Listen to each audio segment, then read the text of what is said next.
Good afternoon, everyone. Warmest love from Wilmette, Illinois. I'm right across the street from the beautiful Baha'i temple that we just saw in the last video. And I'd like to begin first by thanking the Regional Baha'i Council of the Midwest and all of the friends who organized this wonderful devotional gathering. Of course, it was very lovely and very uplifting, and I feel so honored to be a part of it and to have been asked to say a few words this afternoon. My name is Ken Bowers, by the way, and I serve on the National Spiritual Assembly, which is the National Governing Council of the Baha'is of the United States. It's times like this that we're reminded, ironically, when we're forced to be apart from each other physically, just how connected we are as human beings.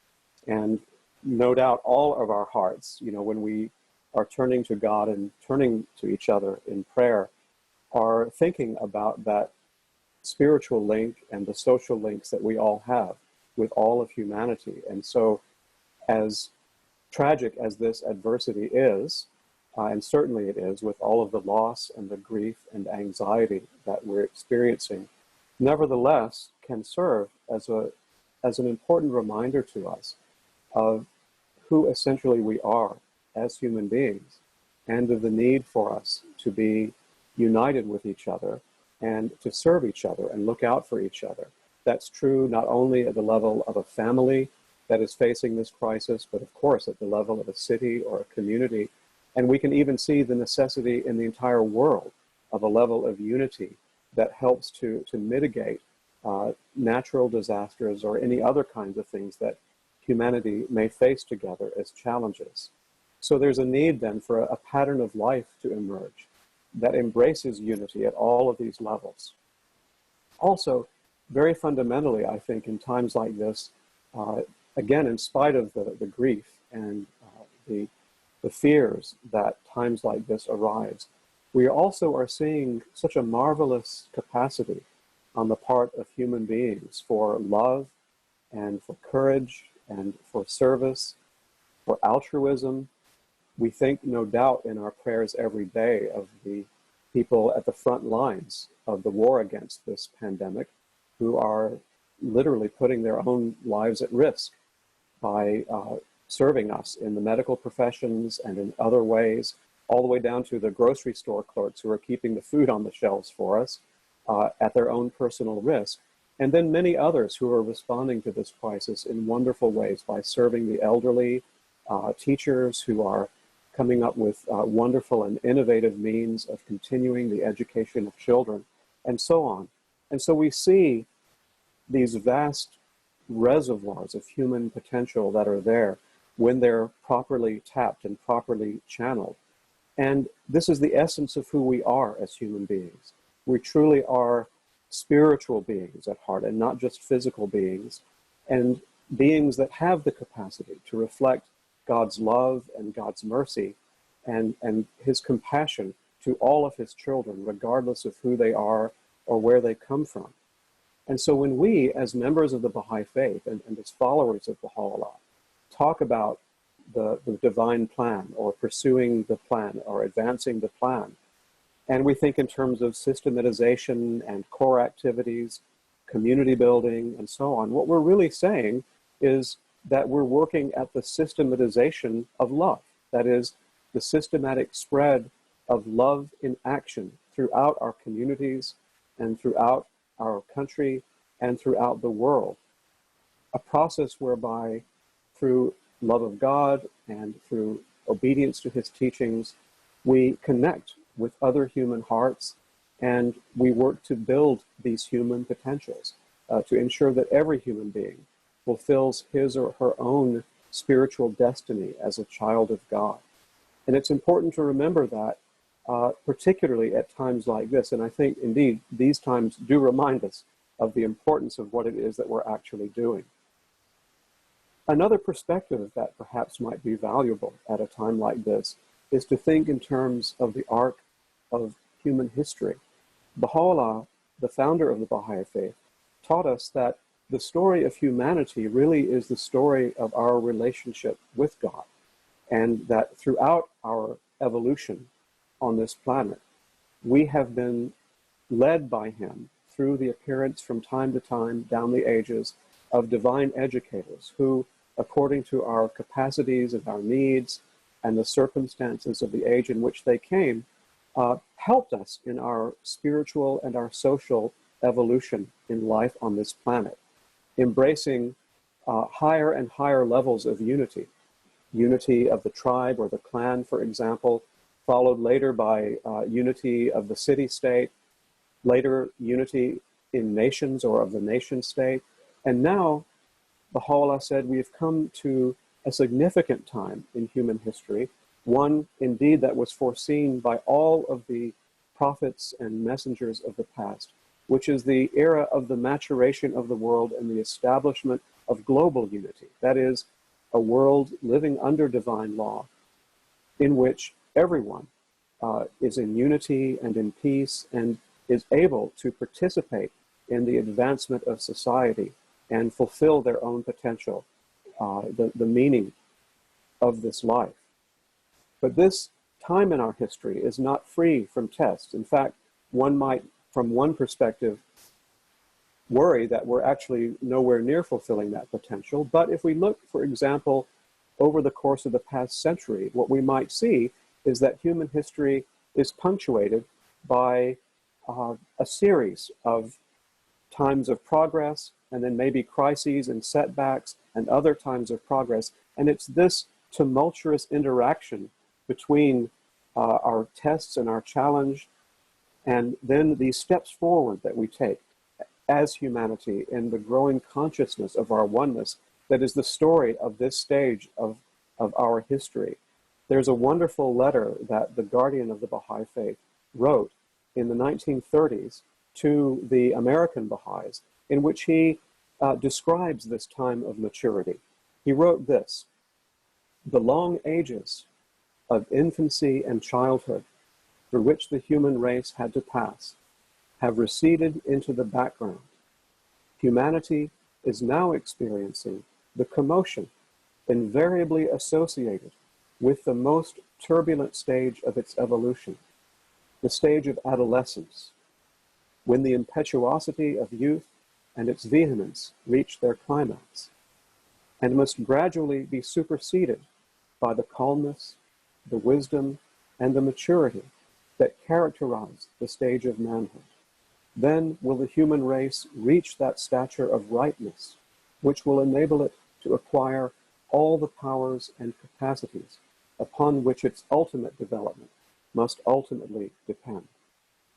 So if we look at this perspective of history, we might be able to see this process in motion, this tumultuous period of adolescence, which from one perspective shows wonderful signs that humanity indeed is growing in its consciousness of our interconnectedness, of our fundamental oneness, of the need for us to collaborate and more than coexist, even help each other on an international level. Yet at the same time, the struggle to overcome certain worn out or obsolete ideas that are not in keeping with the spirit of the age, excessive nationalism, any ideas of racism or tribalism, and so on. And once overcome, the Baha'is are very confident that we will emerge into a new day and a new order for mankind. But it doesn't mean that the times will not be without danger and without challenge. But we, as Baha'is, because of our belief in Baha'u'llah, are confident that the ultimate goal is very bright. And so we can labor with confidence, knowing that indeed God's will be done, and it will be on earth as it is in heaven. In a letter written a few years after the one I just cited,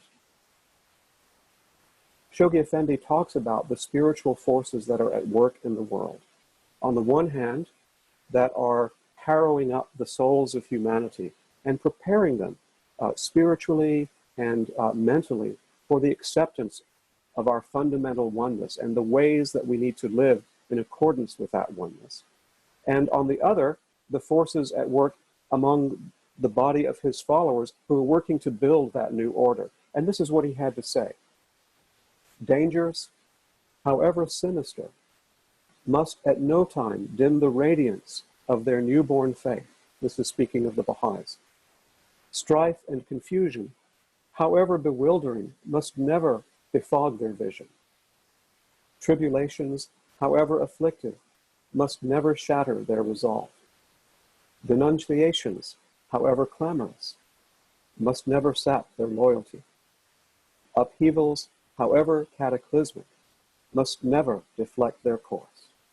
The present plan, embodying the budding hopes of a departed master, must be pursued, relentlessly pursued, whatever may befall them in the future, however distracting the crises that may agitate their country or the world. Far from yielding in their resolve, far from growing oblivious of their task, they should at no time, however much buffeted by circumstances, forget that the synchronization of such world-shaking crises with the progressive unfoldment and fruition of their divinely appointed task is itself the work of providence, the design of an inscrutable wisdom, and the purpose of an all-compelling will, a will that directs and controls in its own mysterious way both the fortunes of the faith and the destinies of men. Such simultaneous processes of rise and of fall, of integration and of disintegration, of order and chaos, with their continuous and reciprocal reactions on each other, are but aspects of a greater plan, one and indivisible, whose source is God, whose author is Baha'u'llah, the theater of whose operations is the entire planet, and whose ultimate objectives are the unity of the human race and the peace of all mankind. So it is with open eyes that we acknowledge and are dismayed by the difficulties that press upon humanity, but yet with confidence that we face those difficulties, knowing what the ultimate outcome will be. One final thought, and that is, we've come together this afternoon in prayer and turning to God, turning our hearts to Him, and asking for His assistance. And in doing so, we all understand that we don't simply ask God, or we're not simply requesting that He solve our problems for us. What we're really doing is we're asking God to provide us with the spiritual resources that we need to carry out His will in the world. His will, of course, being to create that world of peace and of unity and of justice for all people. So combined with prayer is the component of service, the component of action. These two are very closely linked. And in fact, in the Baha'i writings, Abdu'l-Baha says that the essence of faith is that it is conscious knowledge expressed in action. So we know who God is, we believe in God, we believe in His teachings, yet we must express those teachings in action. And this is what Baha'is are doing all around the world, together with multitudes of other people who share the same goals, who are like-minded, who also want to see the same result for humanity and have the same capacity and desire for sacrifice and for hard work and for all the things it will take to meet the challenges of the modern age and for humanity to progress. The world administrative body of the Baha'i faith, the Universal House of Justice, wrote a wonderful message to the Baha'is of the world just a couple of weeks ago. It was the first day of spring, which we call Nowruz, which is a Persian word, and it's the new year. It's the first day of the new year in Iran, and also it's the first day of the year on the Baha'i calendar. We received a lovely message of love and encouragement from the Universal House of Justice, and I'd like to read just a small part of it in conclusion. That gives a sense of the spirit of the age in which we live and the way that we, with faith and reliance on God, can react to those conditions and strive for the betterment of humanity. The House of Justice wrote this: "The world stands more and more in need of the hope and the strength of spirit that faith imparts. Beloved friends, you have of course long been occupied with the work of nurturing within groups of souls precisely the attributes that are required at this time: unity and fellow feeling, knowledge and understanding, a spirit of collective worship and common endeavor. Indeed, we have been struck by how efforts to reinforce these attributes have made communities especially resilient, even when faced with conditions that have necessarily limited their activities. Though having to adapt to new circumstances, the believers have used creative means to strengthen bonds of friendship and to foster among themselves and those known to them spiritual consciousness and qualities of tranquility, confidence, and reliance on God. The elevated conversations that have occurred as a result, whether remotely or in person, have been a source of comfort and inspiration to many.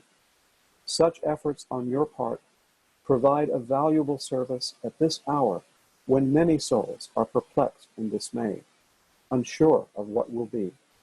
However difficult matters are at present, and however close to the limits of their endurance some sections of societies are brought, humanity will ultimately pass through this ordeal, and it will emerge on the other side with greater insight and with a deeper appreciation of its inherent oneness and interdependence.